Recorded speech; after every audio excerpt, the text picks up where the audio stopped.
दौड़ते दौड़ते बाहर आए। भीष्म पितामह सेवक को पूछा कि क्या यहाँ भगवान आए थे?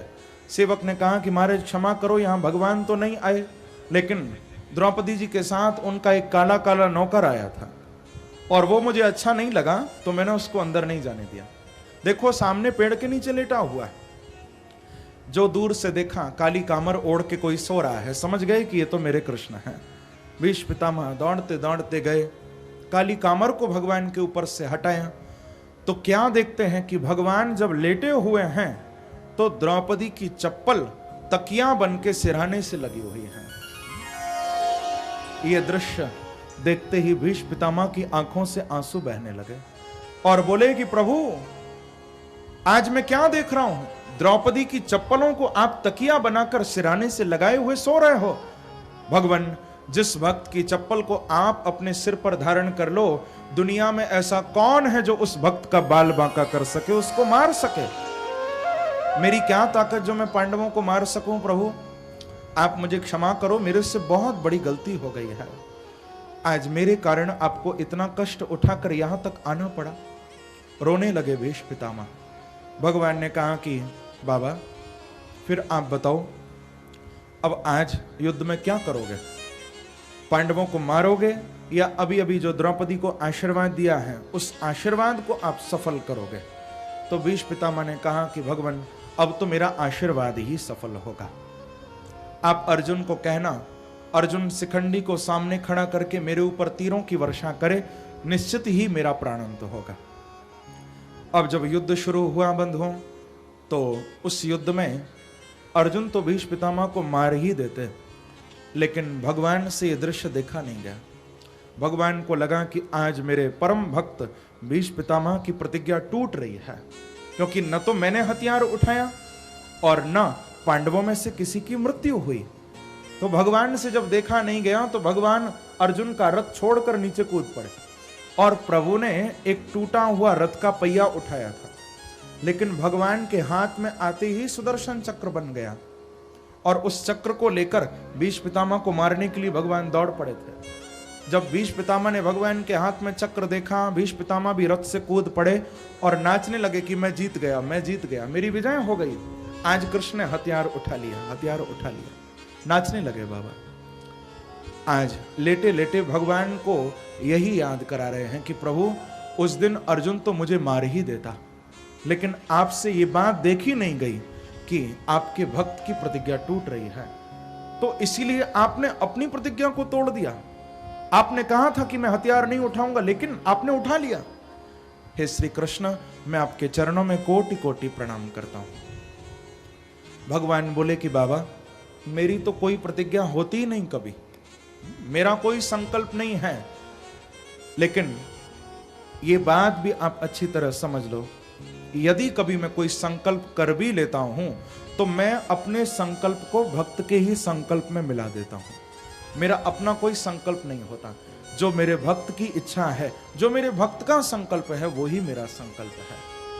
इस प्रकार से बंधुओं भीष्म पितामह भगवान की स्तुति कर रहे हैं और अंत में भीष्म पितामह का भगवान के चरणों में यही भाव है। भगवान से क्या कहना चाह रहे हैं, आइए हम लोग भी यही भाव भगवान के चरणों में रखें। भीष्म पितामह मानो यही कह रहे हैं कि मुझे चरणों से लगा ले मेरे श्याम मुरली वाले, हो मुझे चरणों से लगा ले मेरे श्याम मुरली वाले, मुझे चरणों से लगा ले मेरे श्याम मुरली वाले, हो मुझे चरणों से लगा ले मेरे श्याम मुरली। गाइए, हो मुझे चरणों से लगा ले मेरे श्याम मुरली वाले, हो मेरी सांस सांस में तेरा, मेरी सांस सांस में तेरा, हो मेरी सांस सांस में तेरा, मेरी सांस सांस में तेरा है नाम मुरली वाले, हो मुझे चरणों से लगा ले मेरे श्याम मुरली वाले, मुझे चरणों से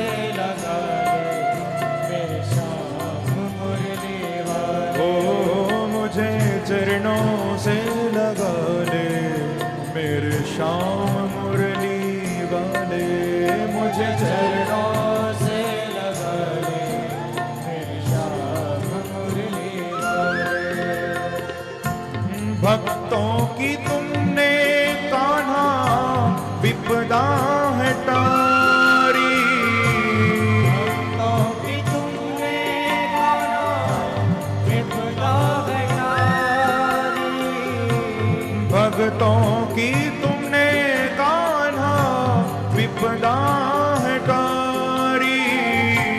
भक्तों की तुमने कान्हा विपदा है तारी। और मेरी भी बाह थामो आके बिहारी। मेरी विवाह थामो आके बिहारी।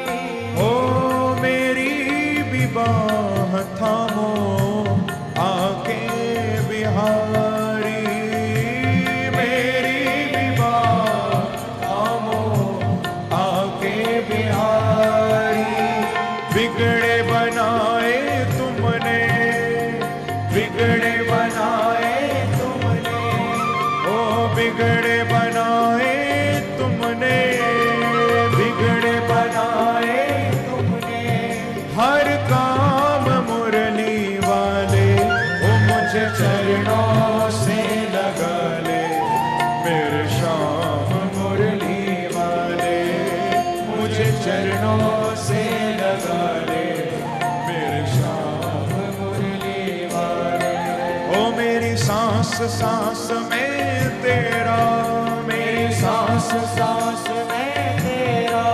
ओ मेरी सांस सांस में तेरा, मेरी सांस सांस में तेरा है नाम मुरली वाले। मुझे चरणों से लगा ले मेरे श्याम मुरली वाले। मुझे चरणों से लगा ले मेरे श्याम। प्रेम से ताली की सेवा करते हुए जाओ।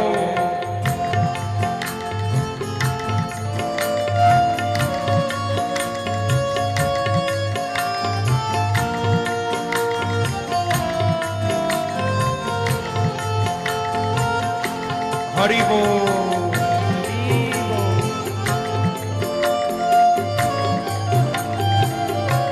रहो।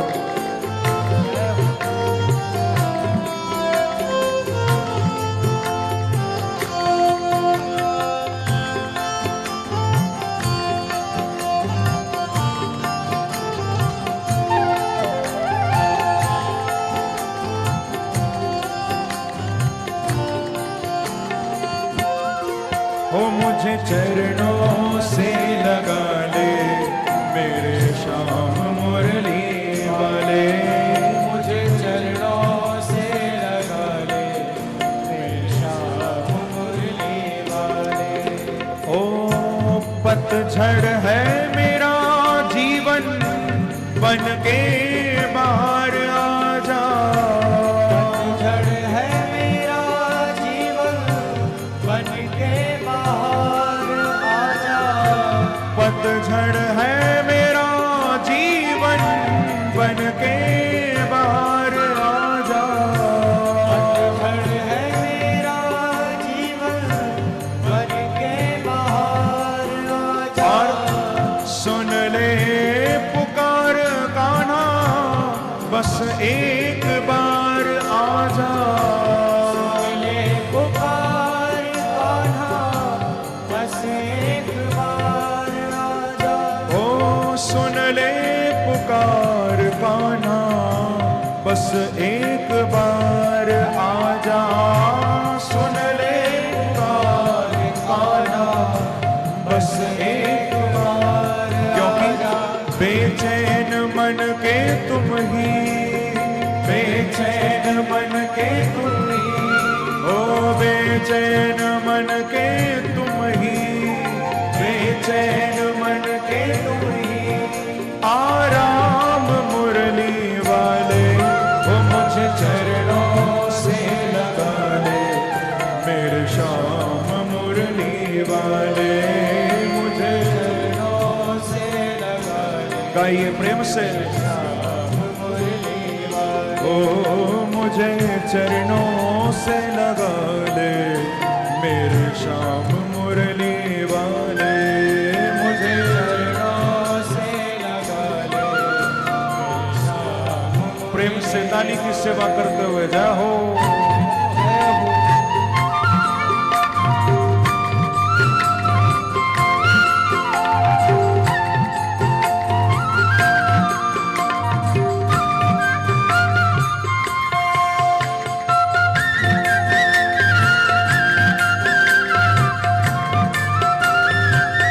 बाके बिहारी लाल की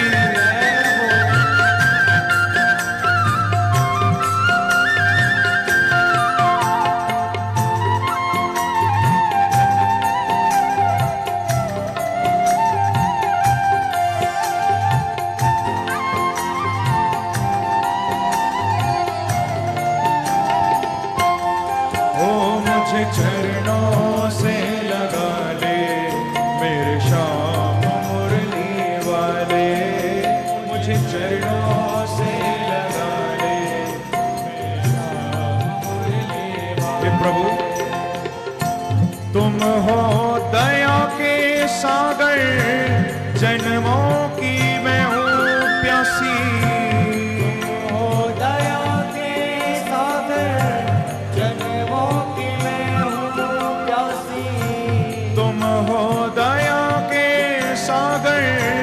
जन्मों की मैं हूँ प्यासी, हो दया के सागर, जन्मों की मैं हूँ प्यासी। दे दो जगह मुझे भी चरणों में बस जरा सी, दे दो जगह मुझे भी चरणों में बस जरा सी। ओ दे दो जगह मुझे भी चरणों में बस जरा सी, दे दो जगह मुझे भी चरणों में बस। क्योंकि प्रभु सुबह तुम ही हो, तुम ही सुबह तुम ही हो, तुम ही ओ सुबह तुम ही हो, तुम ही सुबह तुम ही हो, तुम ही हो मेरी श्याम मुरली वाले। ओ मुझे चरणों से लगा ले मेरे श्याम मुरली वाले, मुझे चरणों से लगा ले मेरे श्याम मुरली वाले।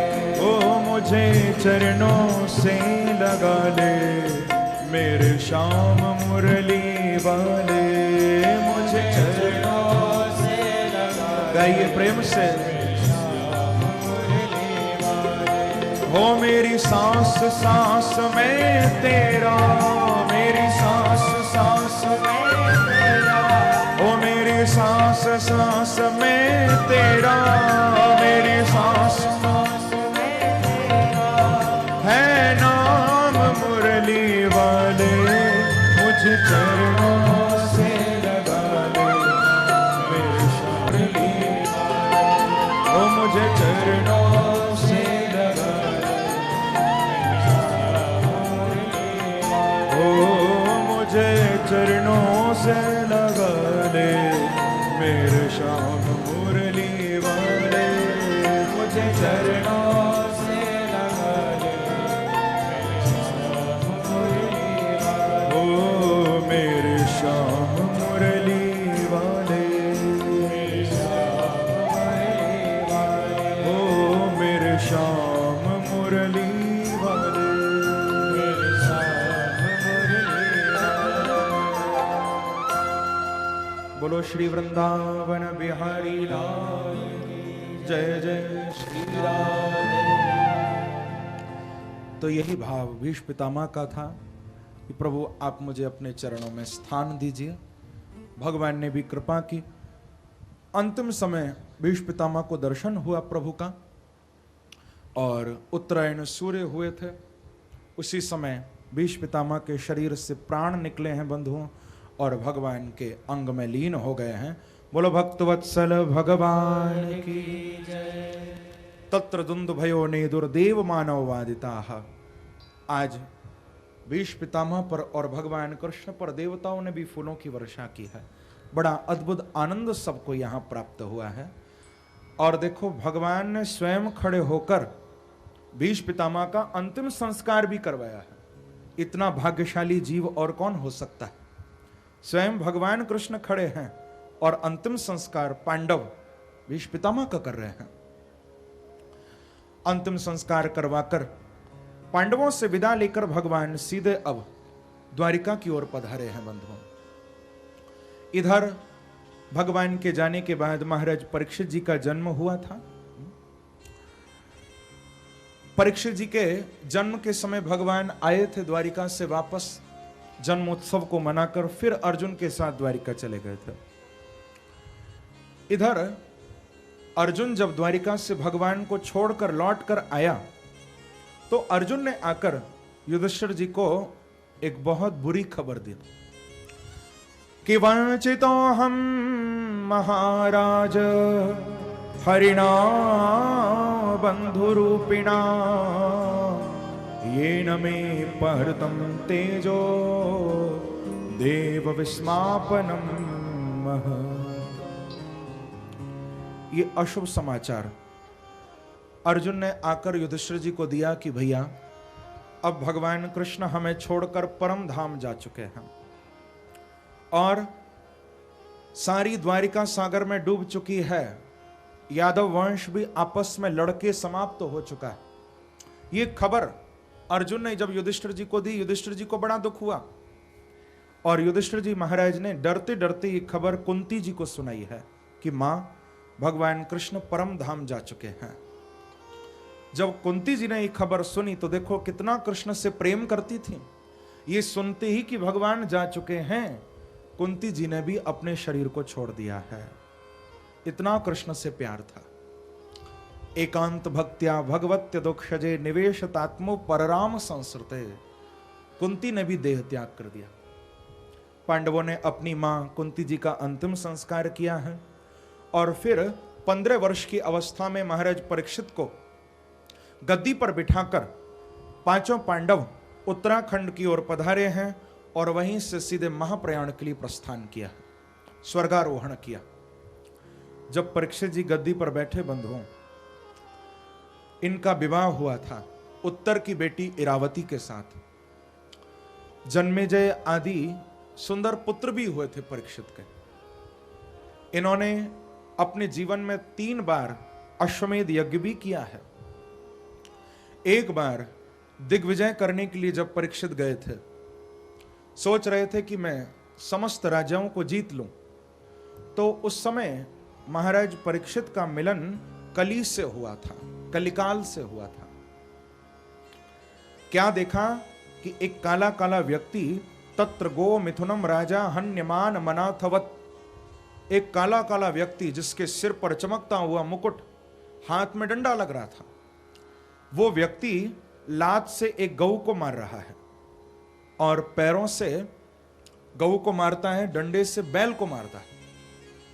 परीक्षित ने देखा, बड़ा दुख हुआ कि हमारे राज्य में ऐसा पापी जो गाय को मारता है, बैल को मारता है। पूछा, अरे अधर्मी तू कौन है? जवाब दे, नहीं तो मैं तुझे मार डालूंगा। उस व्यक्ति ने जब सुना, चरणों में गिर गया परीक्षित के और कहा कि महाराज आप मुझे मार नहीं सकते हो। बोले तू है कौन? तो बताया कि मेरा नाम कली है, मैं कलिकाल हूं और अब मेरा समय आ गया है।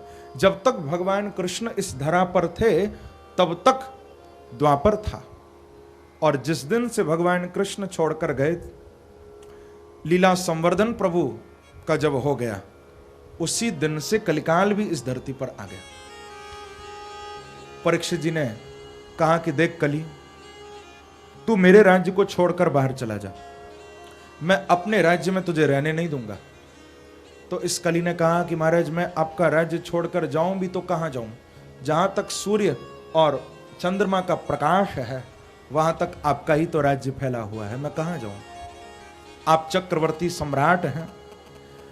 परीक्षित जी ने जब ये बात सुनी तो कहा कि बिल्कुल ठीक है, ये कलिकाल जाएगा तो कहां जाएगा, चारों ओर हमारा ही तो राज्य है। तो बहुत विचार किया परीक्षित ने और विचार करके इस कलिकाल को 4 स्थान दिए हैं भागवत में और कली को बांध दिया। कहा कि देख कली, आज से तू इन 4 जगहों पर रहेगा।